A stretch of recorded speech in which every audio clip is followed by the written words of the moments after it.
Okay,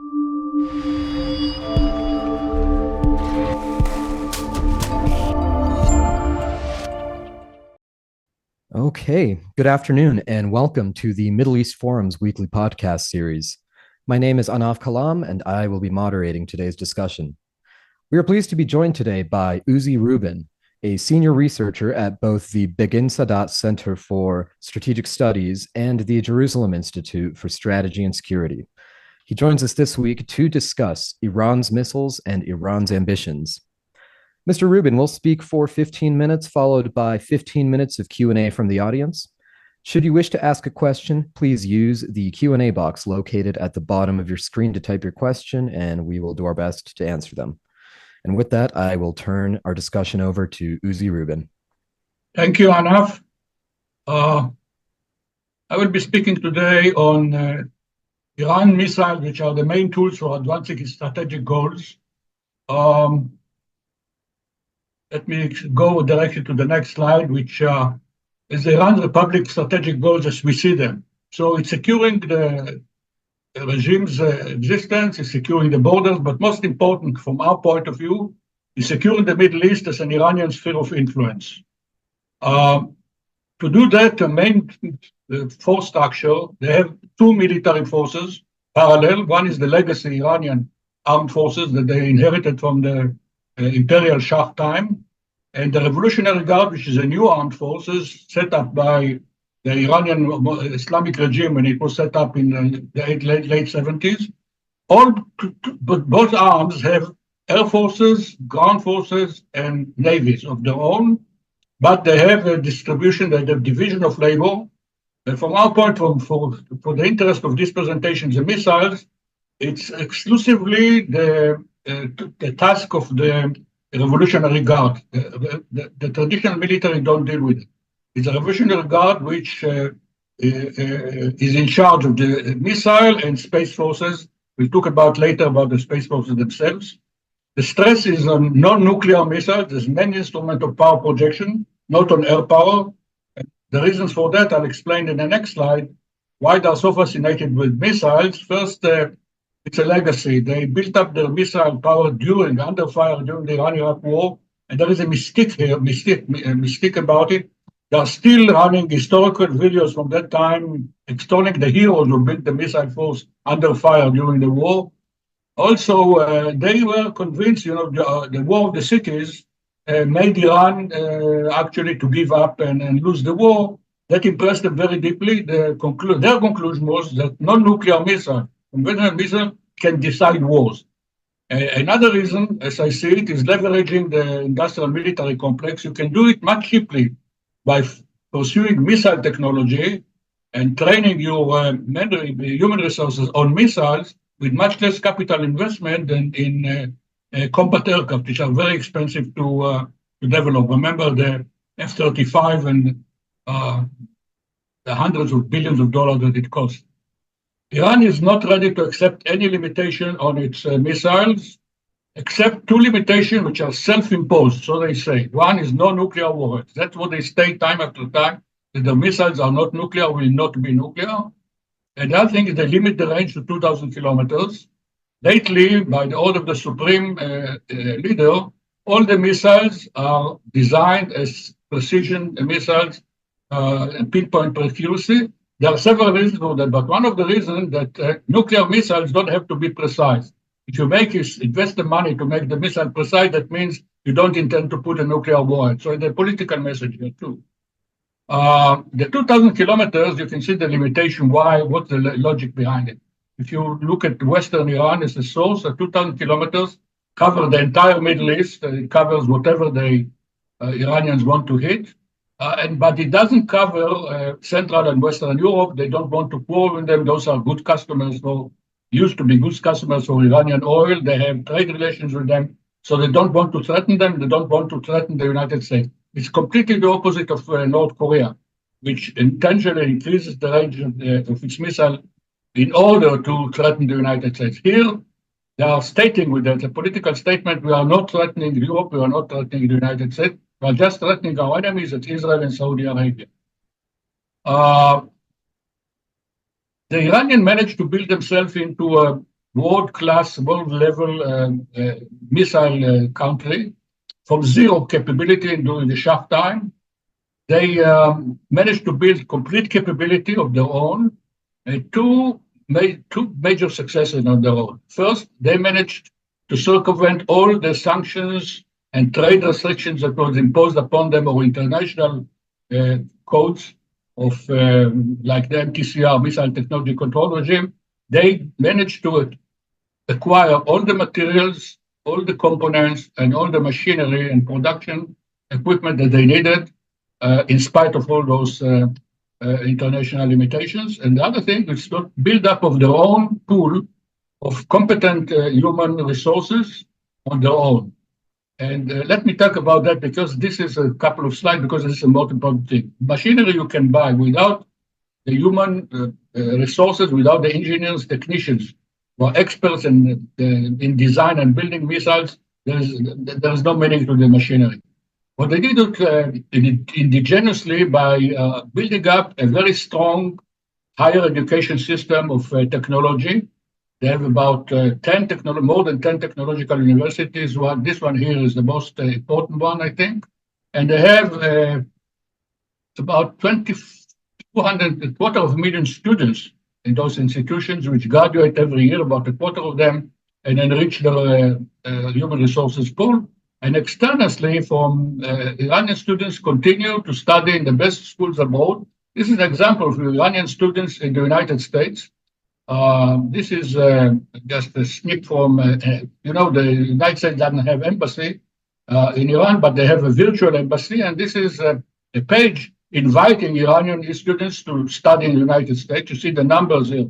They went down during the COVID-19 plague, but they are going up again. If you look at the subject that they are studying there, you see that about more than 60% is technological. This is technology and this is computer science. And most of them return to Iran, further enriching the human resources pool there. With that, they can do everything. They're doing everything. Theater ballistic missiles, precision rockets, cruise missiles, satellite launch vehicles, UAVs, and suicide UAVs. Their policy, an elegant statement, what the guy who used to be the head of National Security Council, the role of Iran missiles is to defend, deter, and to influence. And defense is by building up a huge stockpile of missiles based in very survivable underground missile cities. The whole city is underground. You see some pictures here of an endless line of missile launchers with missiles. This is an underground tunnel. And here is firing chambers in the tunnels. Actually, they don't have to roll out the launchers. They can fire the missiles from inside those tunnels.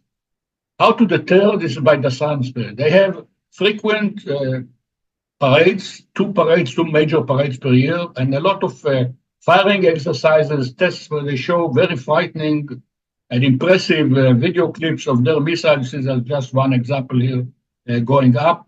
So this is in order to show how strong they are and to deter the United States and Israel.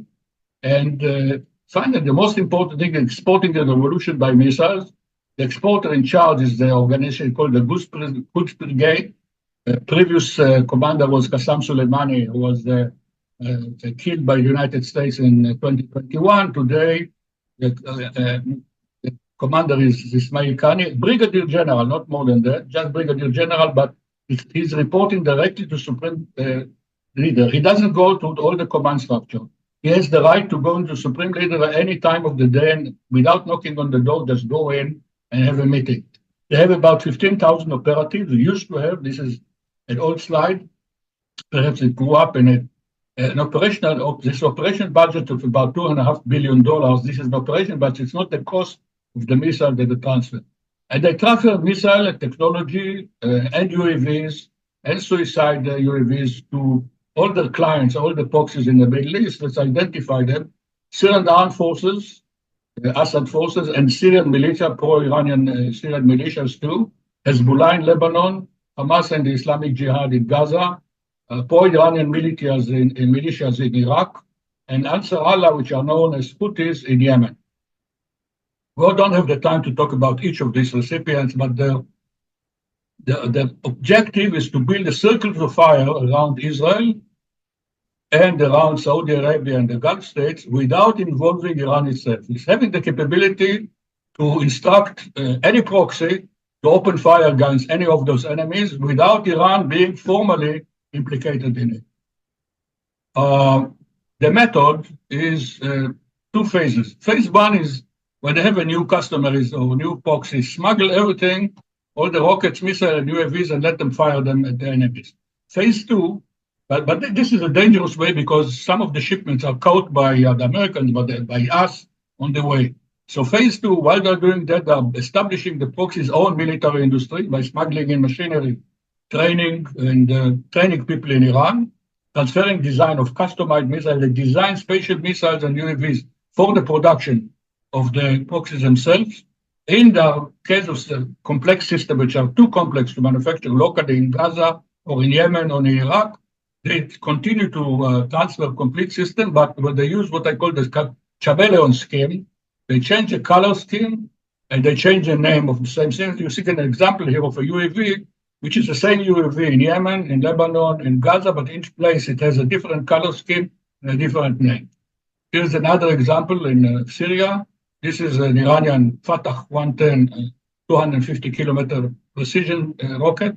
And here you see the same rocket here, but with different color, and it's called Tishrin, service of the Syrian army. And here is a recent example of what we found in Gaza. It's a factory for making long-range rocket. It's 120 kilometers rocket that can reach any point, almost any point in Israel. But the most recipient, which received the most assistance from Iran up to now, are the Houthis in Yemen. See some examples of parade in Yemen itself.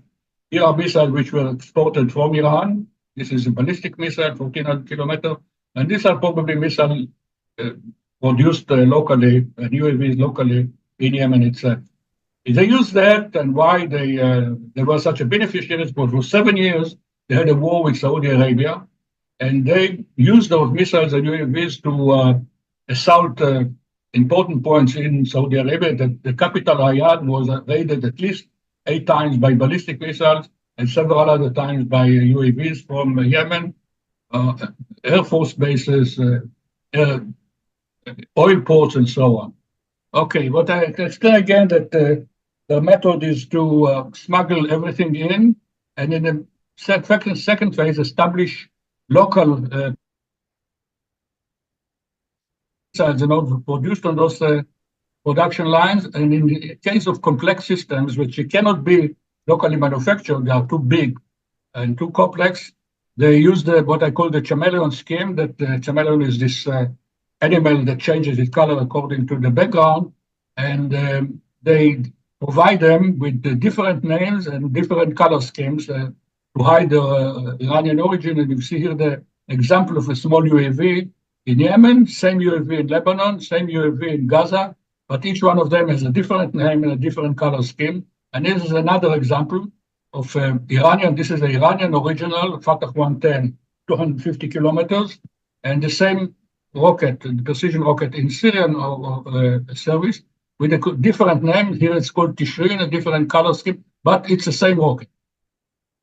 This is a Hamas heavy rocket factory in Gaza, which we discovered a couple of months ago. And the richest recipient were the Houthis in Yemen, because they had a war, a going-on war with Saudi Arabia, and because of that, the Iranians supplied them everything to the hilt. In this picture, you see three types of missiles, one type of UAV. This is an Iranian missile smuggled to Iran, and this is an Iranian ballistic missile, 1,400 kilometers, about 900 miles, 800 miles, which was supplied from Iran. They cannot manufacture it locally. And these rockets were manufactured locally, and probably these UAVs too were manufactured in Iran, in Yemen, by the Iranian established military industry.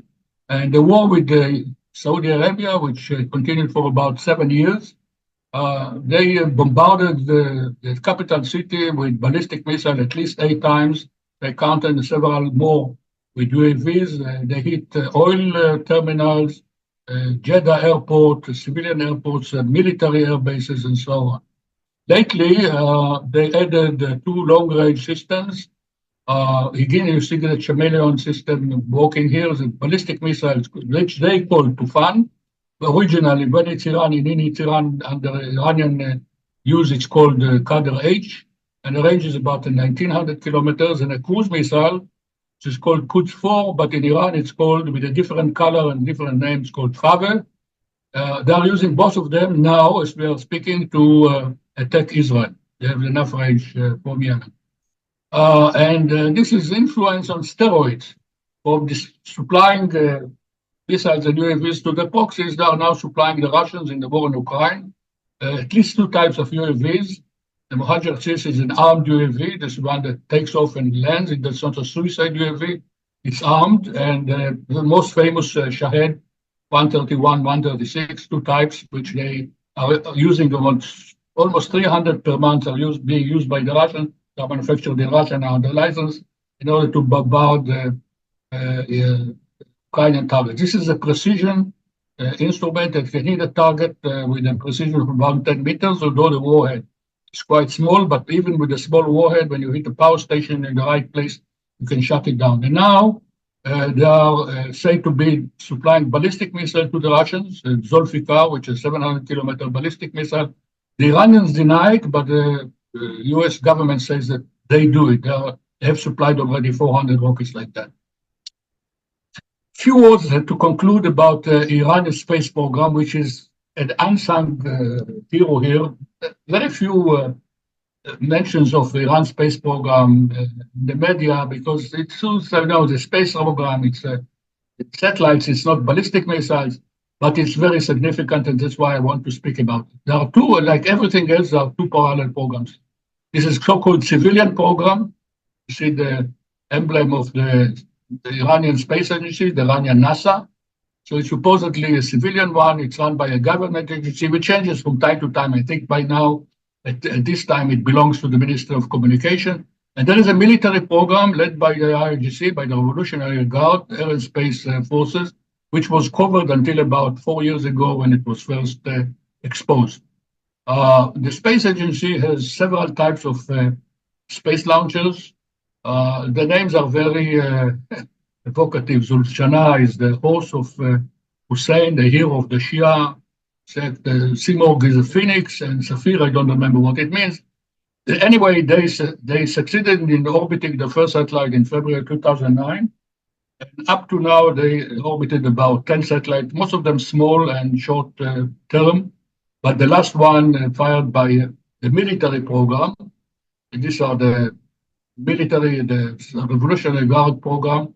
Two types, gases, which is liquid, and the GHAM, which is solid. The GHAM managed to see the reasonable satellite, probably 200 kilograms to a high trajectory, very successful, quite recently.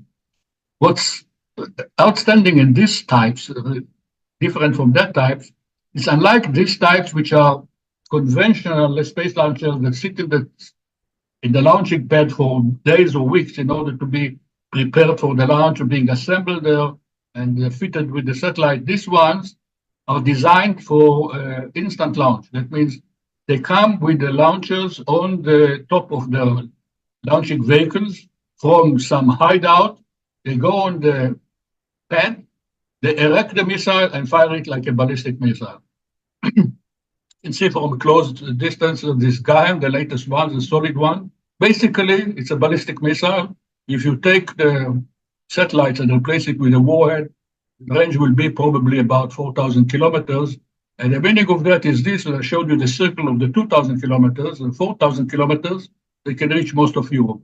And there is a quote here from the deputy commander of the Revolutionary Guard and Space Force from 2014. He said it in Persian. Probably he didn't think about what he was saying, but what he said was that the real program, the real purpose, the mission of the program is technological advancement to circumvent the safe limitation of 2,000 kilometers. In other words, this is the seed of the long-range missile capability and, in fact, ICBM capability. So what are the implications, in my opinion? First, Iran succeeded to achieve the status of missile power, and this is irrevocable. No amount of international condemnation or international sanction or anything can move the clock back. They have it and will hold it.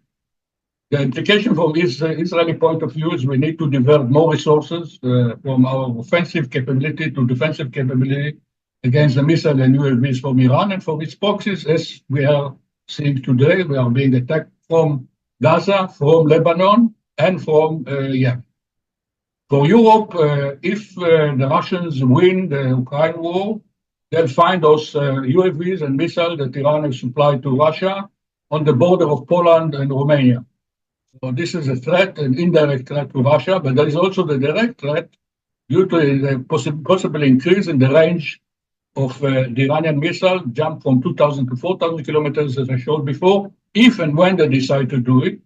From the US point of view, it should look at the potential threat from Iranian future ICBM. As I said, by now, they are not doing any ICBM, and I'm very careful to say they are not doing, but the North Korea is a precedent. The North Korean too didn't have long-range rocket, but they developed the capability once they had the technology, and they are now a direct threat to the United States. So Iran is not a direct threat to the United States as we are speaking now, but in the future, they are building the capability to become a threat if and when they want it.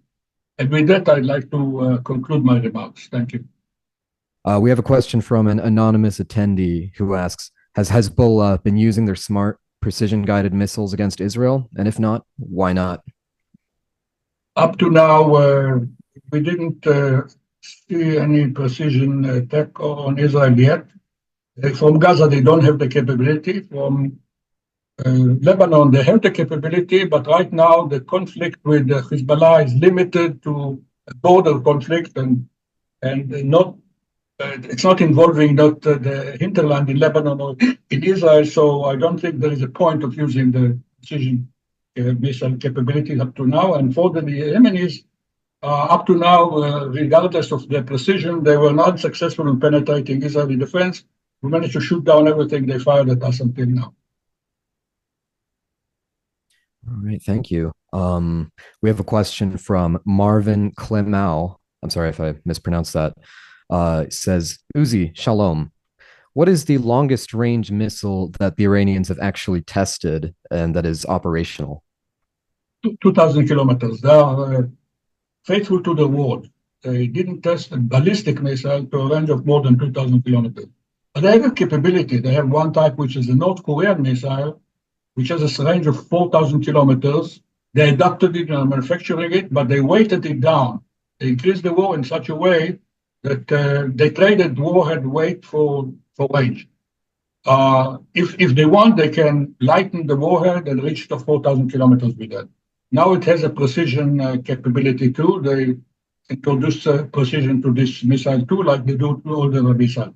So when I talked about future threat to Europe, I talked about the space launcher, but actually I didn't have the time to. So thanks for the question. They have the capability right now, if they want it. And to follow up on that, we have a question from Larry Greenberg. Have all of the 2,000 kilometer missiles deterred Israel from meaningfully fighting against Iran? Can you repeat that with the question? I didn't get it. Yeah, so have the 2,000 kilometer missiles deterred Israel from fighting Iran in a meaningful way? Well, this is a conjecture because although there were threats that of Israeli attack on Iran, but it didn't come to reality. It was realized, and the question why it was realized is still debated in Israel whether it was a military decision or a political decision. Alrighty. International lawyer Andrew Rosemarin asks, it is said that the average cost of effective anti-missiles is 10 times the cost of Iranian missiles. Therefore, surely it makes sense for us to destroy all Iranian missiles factories as soon as possible, and the same with Iranian drones. So Iranian factories are well dispersed. The Iranians already have thousands of ballistic missiles. They are all buried there in their underground missile cities. Very hard to take out. It's a military operation which, in my opinion, is beyond the capability of Israel alone. All right. So we have two questions that are basically asking the same thing. One is from an anonymous attendee, and the other comes from Bob Radis. Has Iran developed a ballistic missile intercept system to counter retaliation if they start a war? And if not, I mean, what kind of defense does Iran have against US drones and rockets in that event? Well, until I'd say the last couple of weeks, I didn't see over the years any Iranian concentrated effort to develop anti-missile missiles or dedicated anti-missile missiles like ours in the United States. Right? It has THAAD, which is a dedicated anti-missile system. We have Arrow, which is dedicated. I didn't see anything compared to that in Iran. Lately, they unveiled a local system, which they say is dual purpose. It's anti-aircraft and anti-missile. It's the first time I hear them talking about anti-missile capability. All right. Now you kind of touched on this a little bit earlier, but Chuck Falk asks, does the US/Israel have a clear understanding where all the manufacturing facilities are in Iran for the drones and missiles? What about the places where the software for the guidance systems? Is it known where any of this is taking place? Yeah, well, software you can develop at your own home. So what's that place? Iran is as biggest and it's bigger than any Western European country. It's a big country, bigger than France. It has about 100 million, close to 100 million population, closely to 100 million. And who knows who's developing software where. About the missile factories, some of them are known, sure, because actually overt. They bring visitors there, and some of them are probably covered. And maybe intelligence know where they are, but even if I knew, I couldn't share it with you. Understood. Thank you. Ira Strauss has a few questions here. Maybe we can answer them in succession. So she says, Iran's attack on us in this war create political space for preemptively disarming Iran. Is this the last chance to do that? There's always a possibility of a preemptive strike, but the question is, what's the cost? What's the implication? What's the cost? So you have to balance these two against each other. And I say the decision was taken, and apparently not to attack Iran because we didn't attack Iran. And it could have been a military decision, could have been a political decision, I don't know. I mean, there is a debate. You read the interpretations, analysts discussing it. Each one has its own opinion. We, so unfortunately, are out of time for today's podcast. Thank you again, Uzi, for joining us today. You are most welcome. Thank you. I enjoyed talking to you. And for our viewers, please join us on Wednesday, the 13th at 3 p.m. Eastern Time for our Israel Insider with Ashley Perry. And once again, we also want to remind you before we go of the Middle East Forum's upcoming policy conference from May 13th to May 15th in Washington, D.C. It will feature policy panels covering Israel victory, confronting threats from Turkey and Iran, countering Islamism, reforming Middle East studies in higher education, and more. You can sign up on our website under the Activities tab or by emailing events@meforum.org. That's events@meforum.org. We hope to see you there, and we thank you all for joining us. I hope you have a wonderful day.